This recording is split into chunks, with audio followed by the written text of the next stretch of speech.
You gossip. Right now, your brain is processing information. Who said what to whom? Who's angry at whom? Who can be trusted? You do this automatically, every day, even when you're silent. And you know what? It doesn't make you a bad person. If your ancestors hadn't talked about each other behind their backs, you wouldn't exist. Period. Humanity would have gone extinct. And that's not a metaphor. That's evolutionary biology. When you hear juicy gossip about a coworker, an ex, a neighbor, your brain does the same thing your ancestors' brain did when it spotted a leopard. Seriously, your amygdala, the fear center, lights up because negative social information equals threat. The body mobilizes, and simultaneously, the reward center activates. Dopamine, because you just received valuable information. Information that might save your life. Your brain doesn't distinguish between finding out your boss is an asshole and finding out where a predator is hiding. To your neural circuitry, it's the same mechanism, the same fuel, the same reward. You're not a gossiper.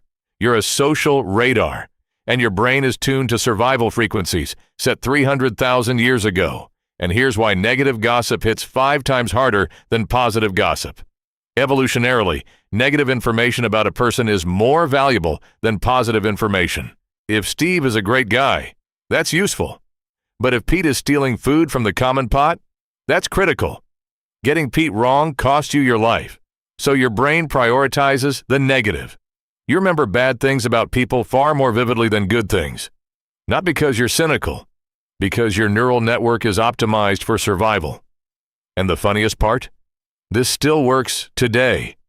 In the office, in the group chat, in YouTube comments. You can't stop yourself from dissecting who messed up. Your brain is screaming, collect data, this matters.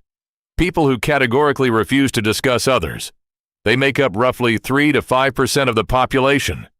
And from an evolutionary biology standpoint, that's strange. Because refusing social information is refusing your primary survival tool. It's like a gazelle deciding, I'm not going to look around. It's rude. Research shows that people who completely avoid discussing others end up socially isolated more often. They miss signals.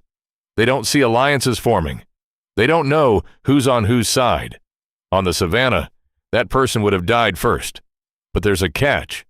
Evolution didn't give us a license for toxicity. Gossip as social glue. That's normal. Gossip as a weapon of destruction. That's pathology. The difference is simple. Social information exchange is when you discuss behavior that affects the group. He doesn't pay back debts. That's a useful signal. She's ugly. That's not gossip. That's aggression. Your brain knows the difference. Studies on children show that by age 3 to 4, humans already distinguish sharing important information from hurting someone just because. It's built-in calibration. The only question is, are you listening to it? So no. You're not a bad person. You're just using the tool that built civilization. 300,000 years ago, your ancestor sat by a fire and told another, "Did you see Grog eating more than his share again? I wouldn't go hunting with him." That saved lives. It built trust. It created rules. And your brain is doing exactly the same thing, except now, instead of a campfire, it's a group chat. Instead of Grog, it's the guy on the 3rd floor. Instead of a mammoth hunt, it's a joint project. The mechanics haven't changed. Only the environment has. You are the descendant of millions of survivors, and gossip was one of their deadliest weapons. If this video made you see yourself differently, hit like, subscribe, and drop in the comments, who did you last gossip about? Anonymity guaranteed. See you in the next one. Your brain still lives in a cave, and I'll keep showing you exactly how.